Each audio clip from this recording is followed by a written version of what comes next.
Nation in Dallas. I'm Lance Allen at AT&T Stadium, where the Packers completely control things against the Cowboys. We'll hear from Jordan Love, Aaron Jones, and the defense. The road to the Republican National Convention in Milwaukee begins here Monday night with the Iowa caucuses.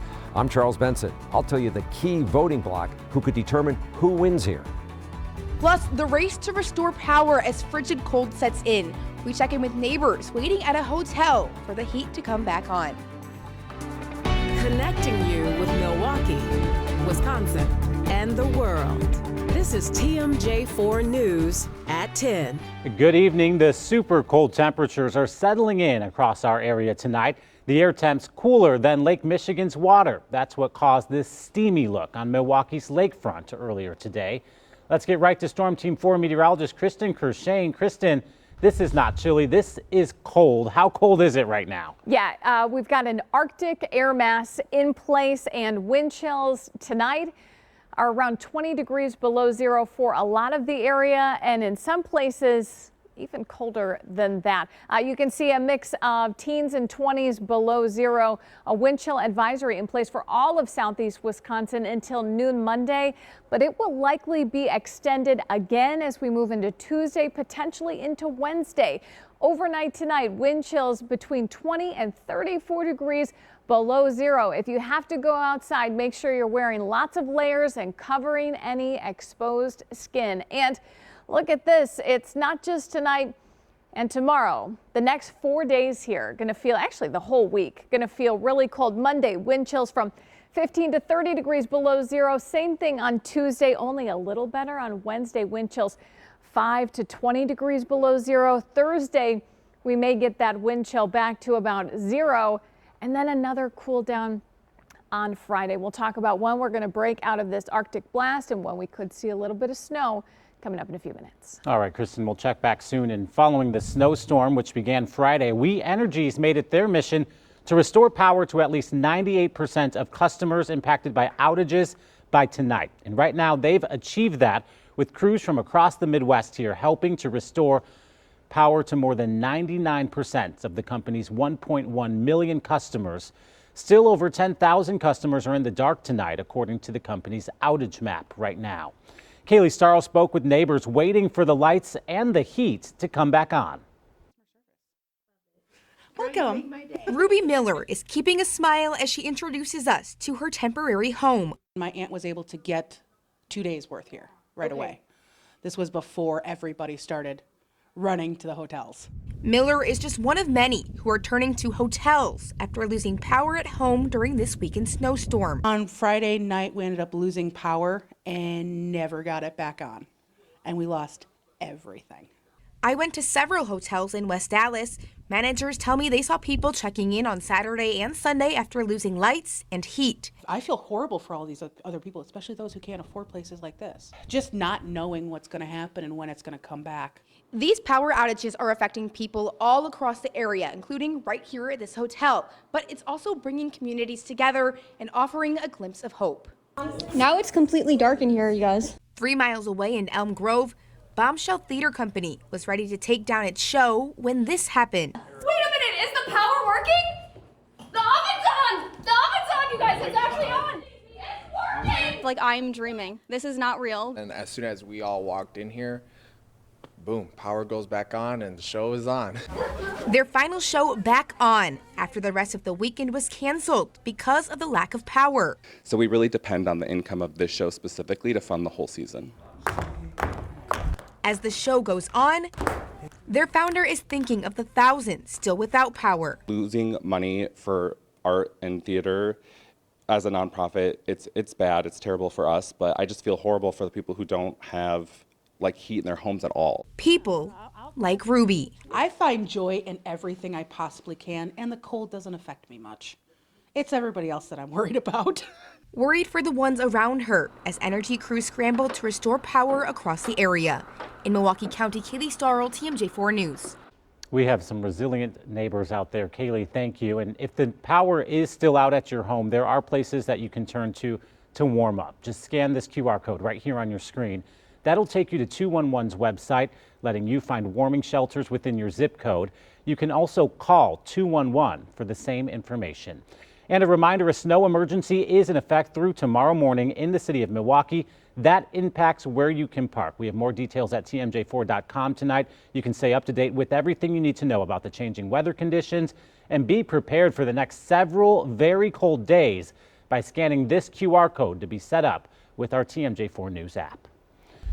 Another big story, the Packers dominating the Cowboys in the wild card. Rod Burks joining us now to tell us what was key, I guess you could say, to this shocking upset. That's right, Ryan. The Packers came in today's game as a touchdown underdog against the Cowboys on the road in Dallas. And today they showed everyone that this team is going to be a tough out in these playoffs. Let's go ahead and get you to the highlights. The Packers set the tone for this one right out of the gate. They took the opening kickoff and kept the ball for more than a half of the quarter. And then Aaron Jones ended it with a 2-yard touchdown. He had 3 TDs today. The big question was, would the Packers defense hold up against the Cowboys offense? Did it ever? Jair Alexander set up a score with an interception, and Darnell Savage took this pick to the house for a 27-7 Packers at the half lead. And was there any doubt here? Jordan Love finds a wide-open Luke Musgrave for a 38-yard touchdown. Love finishes with 3 TDs. Look how wide open Musgrave is. He had to wait for the ball as they rout Mike McCarthy and the Cowboys 48-22. Here's our Lance Allen, who was pumped up for the Pack. Brett Favre had it. Aaron Rodgers had it. And now Jordan Love has one of those moments where everyone knows this guy can play in a dominant victory over the Dallas Cowboys to win the wild card round. I'm just playing quarterback. There's always going to be a rush there. Trying to, buy as much time as possible to get my read off and be able to get the ball off. So, I think that's just playing quarterback. You got to stay in there, take a couple hits every now and then. To be honest, I don't know what else I'm supposed to say. I just made the plays when I was supposed to. Just being a ball player ultimately. So.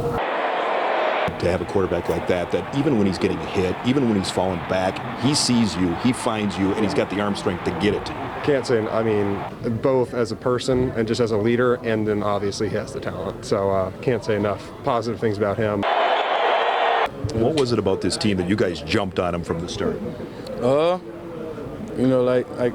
Like we said, there's a lot of people sleep on us. But we, just come out and make it happen every week. On that one touchdown, I think on 4th down, I didn't even celebrate because I was just standing there with my hands on my hips, looking at Runyon like, seriously? Like, yeah, I couldn't believe the throw I'd just seen. I don't know what it looked like from the TV copy or wherever you guys were sitting, but it was one of the craziest throws I've ever seen in my life. And I've seen a lot of crazy ones. In the locker room, I asked center Josh Myers how long would he celebrate this big victory. He said, well, maybe for a little while tonight, but they got to get ready quick for the 49ers in San Fran. In Dallas, Texas, Lance Allen, TMJ4 Sports. Thank you, Lance. They come out with a win and a ticket to San Francisco to take on the top-seeded Niners after blowing the doors off the Cowboys. The Packers will play the Niners next Saturday night at 7 p.m. in the divisional round. Later in TMJ4 Sports Zone, we'll see what Aaron Jones thinks about his spectacular homecoming at Jerry's World. Ryan? All right, Rod, we'll talk soon. Thank you. There are less than 24 hours until the Iowa GOP caucuses, and Chief Political Reporter Charles Benson talked to some voters who could swing the race. The first step in the long march to Milwaukee for the Republican National Convention begins here Monday night with the Iowa caucuses. And there is one group of voters who could determine who wins here. It is written that you can't really win the Republican Iowa caucus unless you win over evangelicals. That's true. Michael Damastis pastors at the Fort Des Moines Church of Christ. He's been here 27 years. Iowa evangelicals are not necessarily monolithic when voting, but Pastor Mike says, quote, they see life through the lens of God's word. Our faith leaks. Our faith goes to the caucus site. Our faith goes into every arena of our life. So it's not just like, oh, it's a Sunday thing, it's church time. No, for most evangelicals, our faith impacts every arena of our life. A new NBC News Des Moines Register poll shows former President Donald Trump with a solid lead among evangelicals in Iowa, with Ron DeSantis a distant second. Former President Trump touting endorsements from faith leaders in every county in the state. DeSantis has won the influential endorsement of Bob Vanderplaats, a key Christian conservative who has picked the eventual winner every time since 2008. This is like first round of interviews in a job. Our job is to give America a choice. And I believe Iowa will have done its job well. But there's a wide range of issues that concern Iowa voters. Hannah Hooper, a former police officer, has been knocking on doors for Nikki Haley. She finally got to meet her choice for president at a Haley rally in Iowa City and likes what she sees. I would love to see more support for mental health, especially for law enforcement. CJ Canton was at the Haley rally, but plans to caucus for DeSantis. Yet he's not optimistic about either. I think that both of them are still behind Trump, honestly. Just you looking think at anybody can beat Trump? I wouldn't put money on it. Drew Kabinski was enjoying a Saturday lunch with family and friends at the Bluebird Diner in Iowa City. He's keeping all presidential options open.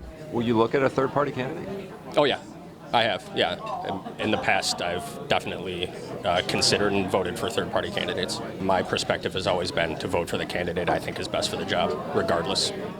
All the candidates have made their final pitch to Iowans, and now it all comes down to turnout. But this election season, the caucus night expected to be the coldest on record.